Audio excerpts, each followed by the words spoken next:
I went to Nelson Tomlinson School and did my GCSEs and then went on to sixth form, and then I applied for a business administration apprenticeship at Cubby Construction and ended up a trainee project manager.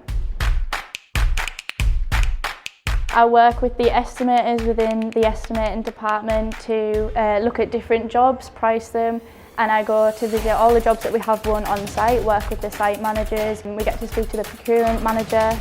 and work with different contracts managers who I will hopefully be one day.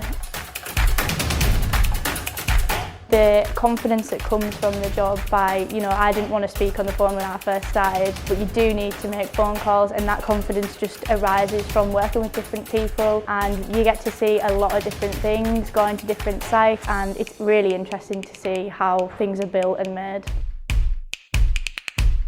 It would be project manager or / construction manager, and to have my name to a few different jobs that I can say I manage that job. So you don't need to go to university for 3 years, you don't need to do that. You can work on the job, and if you wanted to, earn a degree as well, and you're working, actually in the industry, so you have all the knowledge as you go. I'm happy that I've chose to do that instead of going to university full time.